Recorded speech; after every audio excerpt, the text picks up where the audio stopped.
Now, with the end of the year rapidly approaching, a lot of the running brands out there are starting to get ready to launch new shoes, whether it be a completely new model to the market or just subtle updates to existing shoes. And what tends to happen is we see their current running shoes get slashed when it comes to price. So it can be a really good time of the year to pick up an amazing deal. So in this video, I'm going to run you through several running shoe bargains that I found on the good old interweb.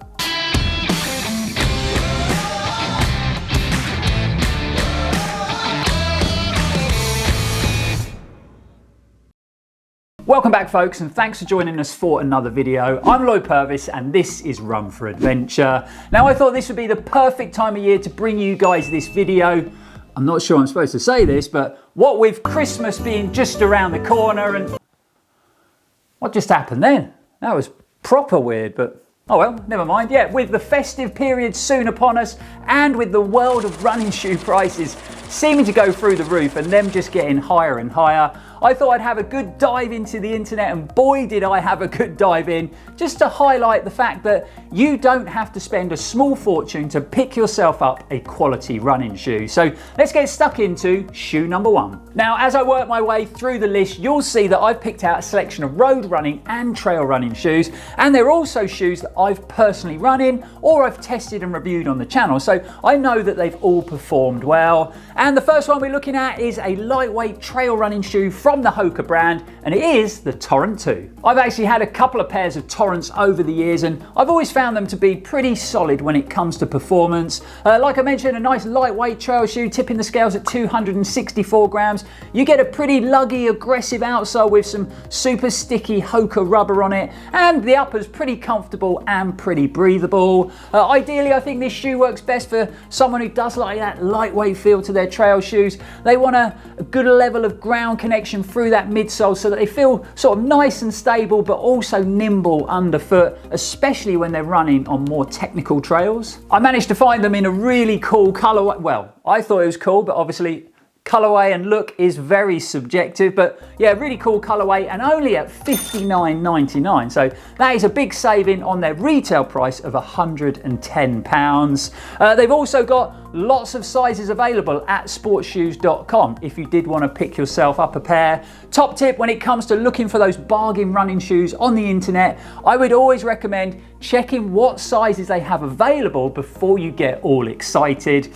You can search and some amazing prices can pop up and you think you're going to be getting a real good bargain, a great deal, and then you go into the sizes and all they have is a men's UK 6 and one men's 13. So not a great deal. Oh, it's obviously a great deal if you're a UK 6 or a men's UK 13, then you can still grab yourself a bargain. But next up, we are taking it to the roads with the brilliant Saucony Ride 15. Now, when I tested and reviewed this earlier in the year on the channel, I was pretty amazed with the improvements that Saucony had made when you compared it to the previous version, the Ride 14. It just felt more responsive, it felt lighter, the midsole felt way softer, like it was returning more energy, and it was just a much more exciting shoe to run in. And I personally think it makes a great sort of daily trainer option that will cover most aspects of your training. And now the fact that you can pick them up for £65 from Start Fitness, that is a 50% saving off the RRP, and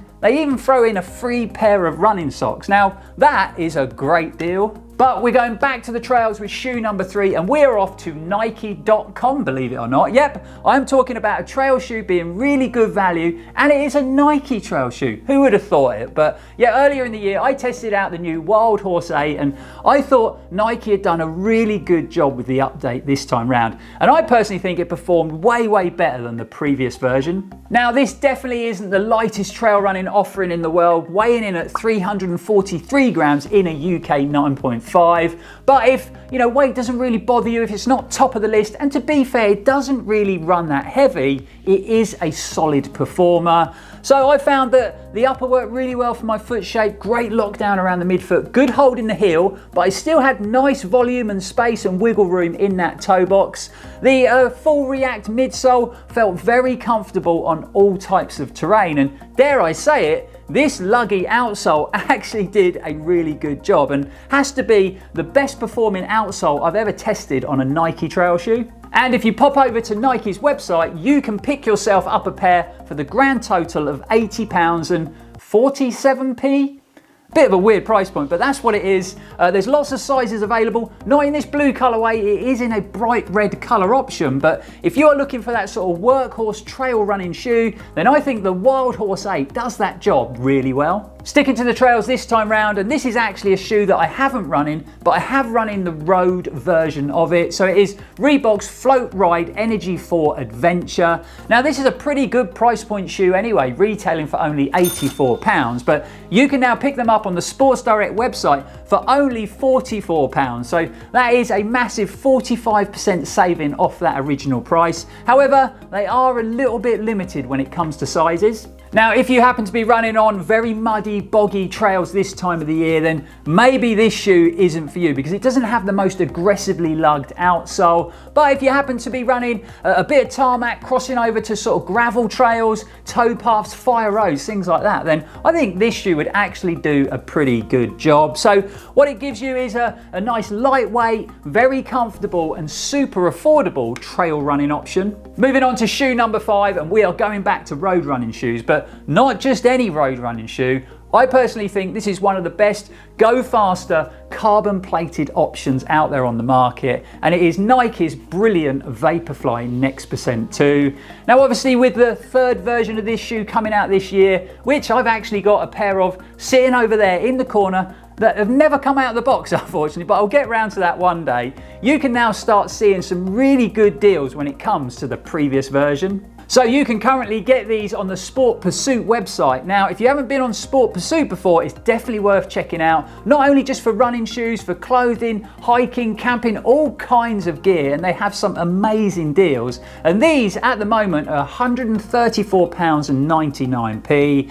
Now, I fully understand that's still a lot of money to pay for a running shoe, but when you think of the original RRP, or you compare that price to all the other sort of carbon plated race day shoes out there, which are pretty much all over £200, that's pretty good value.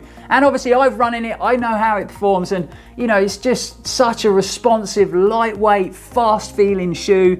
It's one of the very few shoes I put on and it just feels exciting, and I always have a big smile on my face when I'm running in them. Sport Pursuit actually have pretty much a full size run available, and there's even a couple of colorways to choose from. So if you've always wanted to try that sort of go faster carbon plated race shoe, whether it be for your up and coming half marathon, or you've just kicked off training for a spring marathon, but you've never wanted to sort of shell out all that money because you're not sure whether you're going to get on with it, maybe it's the perfect time to grab a pair of these. Now the next shoe on the list has featured a lot on the channel over the last few years, and it has to be one of my favourite trail running shoes of all time. I've actually lost count of how many comments we've had under videos from viewers saying that they've just picked up a pair or even two pairs because of the crazy price point. So it is the super dependable trail running shoe from Saucony, the Xodus Ultra. So this is actually the original version of the Xodus Ultra. Personally, my favourite version, although I do still like and enjoy running in the Xodus Ultra too.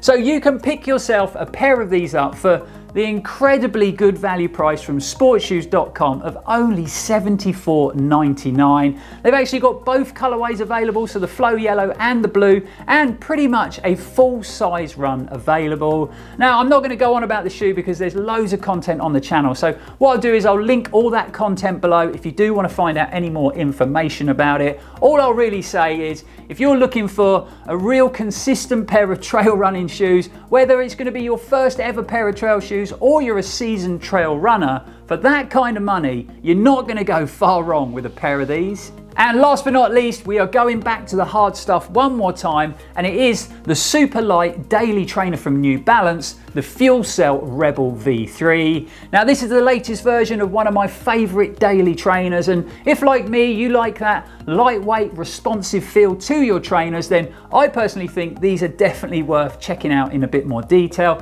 especially now you can get them on the New Balance website for only $78.99. Without doubt, one of the best fitting, most comfortable uppers I've had on a road running shoe. And with the Rebel V3s weighing in a crazy light 227 grams in a UK 10, you really can hardly feel that you've got them on your feet. And then that Fuelcell compound midsole feels very comfortable underfoot, but if you do up the tempo, up the pace, it kind of springs into life and feels like it's returning a lot of energy. And because of all of that, I think it makes them a very versatile daily trainer. However, I would say if you feel you need a fair bit of structure and support in your daily trainers, then maybe the Rebel V3 isn't for you. I think it definitely works better for a runner that's quite light on their feet, maybe a mid-foot to forefoot striker. And if you feel you're a bit more dominant when it comes to striking through the heel, then maybe this very soft and very flexible midsole could run quite unstable. So if, like me, you like that lightweight feel to your daily trainer, or you're looking for a sort of one-stop shop when it comes to your running shoes, a shoe that can handle those longer, slower recovery runs, or is going to enjoy picking up the pace in a tempo or interval session, or dare I even say it, crossover to race day, then at £78, I think the New Balance Fuelcell Rebel V3s are definitely worth a closer look. There you have it, folks. They are my bargain running shoes as we approach the end of the year, and I really hope this video has sort of highlighted that we don't need to spend a small fortune on our running shoes, and there's some great models available out there. As long as you're happy not to run in the latest version or this season's colorways, there's actually first impressions, long run tests, and full reviews of all the shoes that are featured in today's video. So what I'll do is I'll link those videos below in the description, just in case you want to find out any more information. Don't forget, guys, if you have enjoyed this video and found it helpful, to like, comment, share and subscribe, because it is a big help to the channel and greatly appreciated. But until next time, thanks for watching, thanks for supporting. We've got lots of great content heading your way as we build up to Christmas. And as always, stay safe and keep on running. Can I get a mic check? 1, 2, 3, 4, 5, 6.